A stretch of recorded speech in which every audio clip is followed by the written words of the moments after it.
The 2024 regular legislative session convened on Monday, March 11, 2024. Final adjournment will be on Monday, June 3rd, 2024. So thank you for joining us from our state capital. Representative Miller. Please dial *6 to unmute yourself. The floor is yours. Dial *6. Good evening, everyone. I'm excited to join you all today. Hope you all had a great day today. We got off the House floor about an hour ago. It's been a great week in Baton Rouge. Yesterday, the AKAs was AKA Day, and we had quite a few ladies from St. Landry Parish who joined us, including former Representative Ladrika Johnson Theory, Ladrika Johnson Theory, who is now the appeals court judge. So it's always exciting to have our friends here. Hopefully, everybody that's on here can pick a day, and we can get you here. So we'll let Shonda lead the way with tour, bring y'all a tour and everything. I guess just to give a recap, I think the last time I was on this was around election time. Since the election, we're on basically our third session. We had a crime session.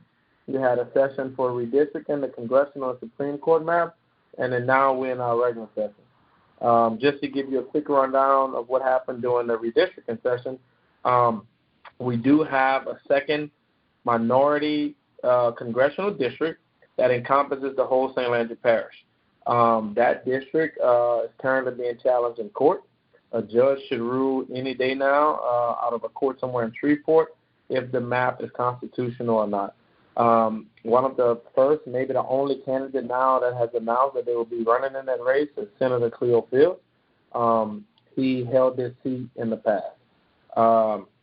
He announced recently, I think he's raised already over $1 million. So now basically we're just waiting to see if the court is going to grant this seat or we're going to have to redraw it again. After we did the redistricting, Supreme Court map did not pass. We're currently voting on that right now in this legislature now. The thing about the Supreme Court map, this is also a second minority district. That district is also seems like it's going to encompass St. Landry Parish. What does that mean for us? Both of these districts carries our parish. It is probably going to be represented by a minority, which will give us increased access to things that we could potentially need. Besides for the redistricting, the crime session, there was a lot of things passed in the crime session. Our governor ran on the fact that he was going to be tough on crime. He has supermajority here in the House and the Senate. What I mean by supermajority, I think they have 71 votes here in the House. So what that means is if he keeps all Republicans voting with him, he can pass anything without any single Democratic vote. During the crime session, I'll give you a quick rundown. Basically, anyone over 18 without a felony conviction can now carry a concealed firearm. It says sheriffs, they use some of the opioid funds to now allow sheriffs to drug test majority of people that are arrested. They did state that the reason why they wanted to do that is because if they did it within 24 hours of booking people and they had tested positive for drugs, that they can get them into drug court. Death penalty, they basically made it legal, it was legal, but they increased the ways we can do it. They added nitrogen gas and electric chair, and they also made the process that they get the medicine to do death penalties now, it is a secret. One of the reasons that death penalty was not being done was because no manufacturer wanted to be exposed that they were producing that medicine. But now the process is going to be secret, so we would expect that somebody is now going to sell this medicine to the state of Louisiana, and you may potentially start seeing the death penalty reenacted. On a lot of different things, they eliminated parole. Basically, lifers are currently eligible, but now they eliminated it. What else we did? So basically eliminated the ability to be able to, if you're like medical needs or you're getting very old, geriatric, that you're able to apply for parole, that's basically done. You must serve now at least 85% of your time. So basically, you can only earn good time now credits up to 15% of the sentence.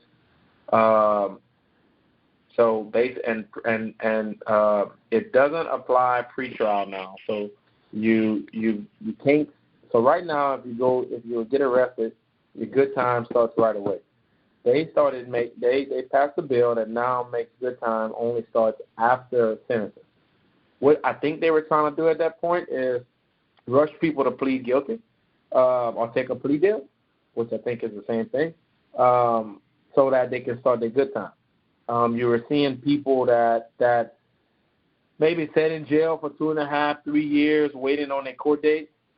By the time they get the court date, judge ruled that they needed to do 4 years, where they had already done 2, and they maybe would give them two years worth of good time, but they would get released that day. So what you heard was a lot of victims complaining and saying how, why this person is out already. The judge didn't do his job, when actually I think they were doing it, but it just wasn't a lot of transparency on how the person was getting out. DWI, they passed a bill to make interlock devices for at least 6 months. Let's see, I'm just trying to think of everything. Transparency, so they now make all criminal court clerks provide public access. They're going to develop this online portal so that if anybody want to access someone's record of juvenile arrest, bail decisions, hearings, identity of the judge and the prosecutors, all of that stuff is now going to be online at some point. Why did they do that? They're trying to say that's going to increase transparency. They no longer want judges to give someone a good deal and the person who was not the suspect, the person who the violence occurred against, they want them to be able to get online and see exactly what happened. Who was the lawyers? Who was the prosecutor? What was done to that person? Carjacking, if you noticed lately, it was a big deal around New Orleans. I know there was one case where some young men, carjacked a lady. I think half of her body was still in the car. Maybe her face was out. Her upper body was out. And I think they maybe hit a few posts, et cetera, and the lady died. And it was just a very awful scene. They raised carjacking to 20 to 30 years of jail time if there was serious bodily injury. If there is not, then the judge can rule 5 to 20 years. Most are already charged under the robbery statute that carries up to 99 years. Fentanyl, obviously y'all know right now people are dying of fentanyl overdoses. A lot of them are getting fentanyl without knowing.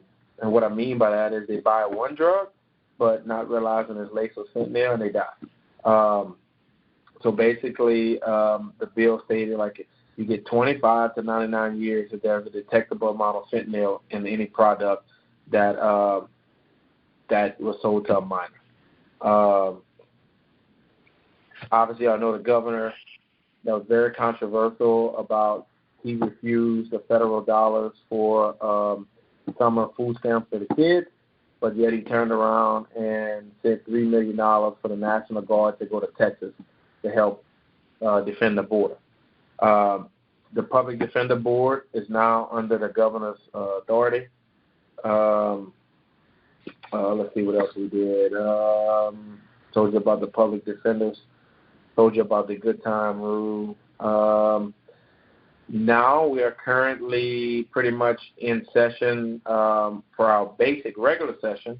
This session is going to last until June the 3rd. There's a lot of talk about a constitutional convention. The governor is trying to push forward so that he can go in and remove things out of the Constitution and into regular statute. What that means is we would, as a body, be able to, at any point, go and adjust those things.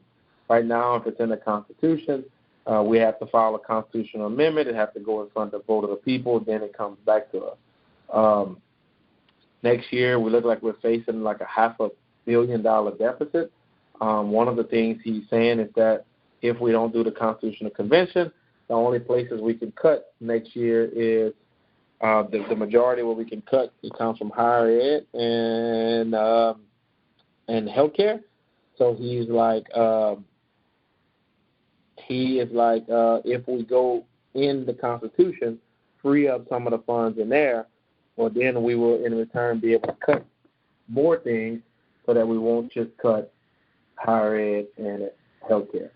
The scary part for us to go into a constitutional convention, Democrats are obviously in a super minority, so we have minimum control over what they go and remove out the Constitution.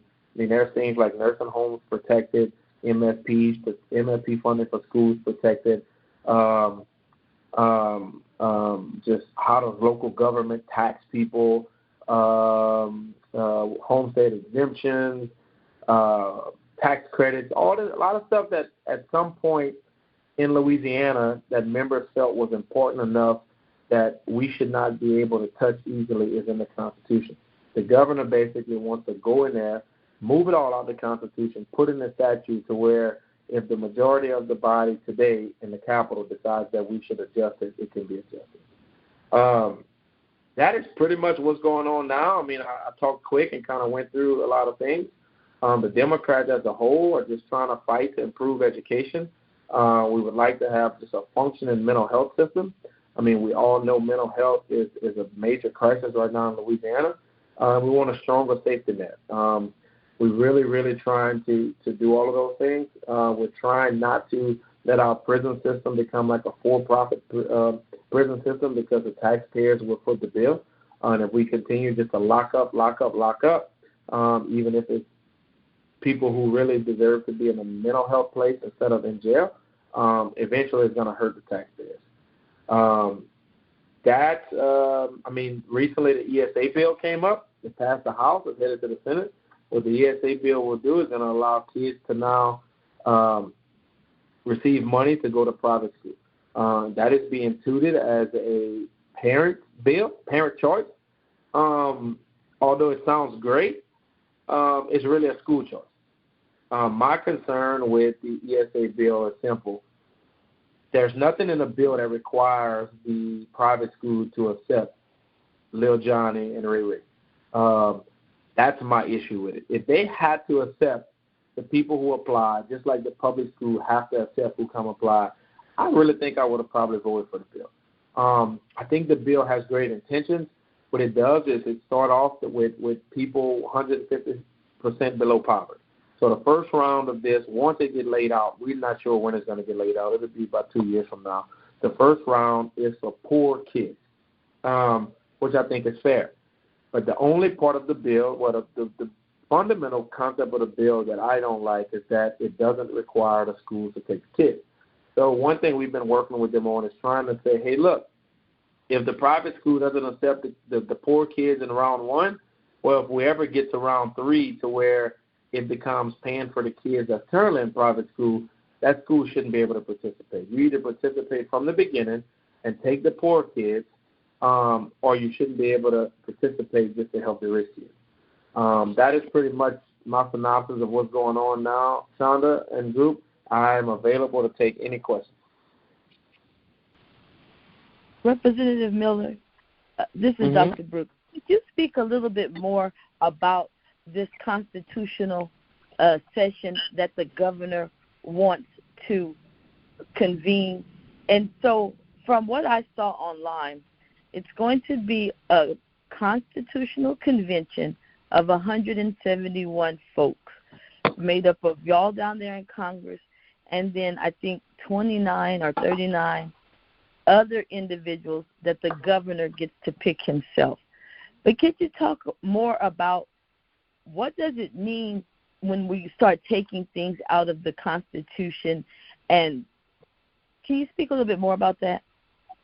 So the strategy of him having some appointments, Shonda, the more I read, it seemed like that's somewhat have been done in the past and years, long time ago when they had constitutional conventions. I'm obviously not a constitutional expert, but I'll shoot the best what I can. So what the current bill in its form right now states that all House members, all 105, will participate. All Senate members will participate. It's 30 plus of them. Then the governor gets 20-something appointments. What that means is we all get to vote on what gets removed out of the Constitution into statute. I think the way the bill currently reads, what they're proposing is all three groups have to vote separately. So they would have to have the majority of the House of Representatives, 105, vote that any item want to be removed out of the Constitution into the statute. They would then have to go to the governor's appointees as a group of delegates, that the majority of them have to vote on that same thing, and they have to have the majority vote for it to move forward. Then you have to go to the Senate. They have to have a majority vote that the item needs. So it's going to have to pass 3 different phases before it moves. Basically, in the Capitol, since I've been elected, if you want to do a constitutional amendment, so let's just say I want to say in St. Landry Parish, I no longer want to allow homestead exemption. Since that's in the Constitution, I have to get 2/3 votes of the representative and the Senate before it passes. So I have to get 70 votes from my side, whatever 2/3 is on the Senate side, then it passes if the governor signs it. But then, in order to amend the Constitution, it has to go to the vote of the people.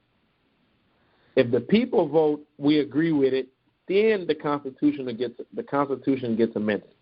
So let's say it's a statewide bill. Let's just say right now the state sales tax. We want to say that no, that's not a good one.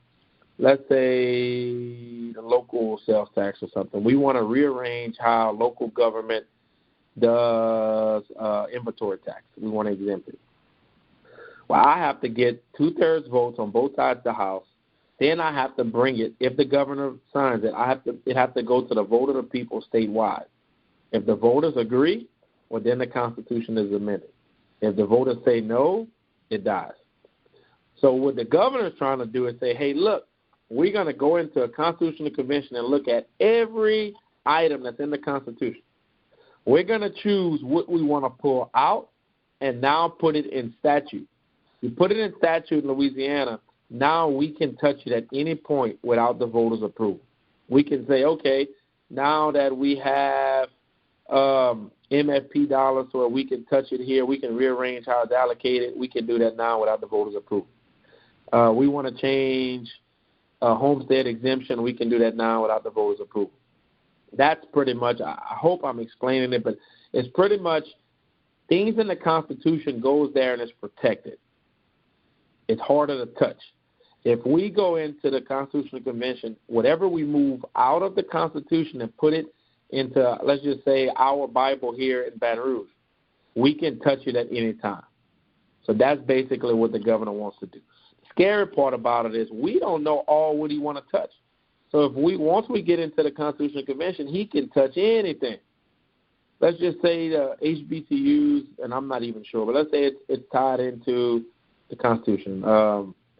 Everything that's tied into the Constitution, once he goes in there, it can be touched, and we don't have the majority vote, so we can't stop it. But it has to be voted on by the people in November in order for it to be law. And we think he's trying hard to do the Constitutional Convention now because Trump is going to be on the ballot in November, and they think they're going to have a high turnout of Trump supporters in Louisiana, and they're thinking that's their best chances of passing anything to amend the Constitution.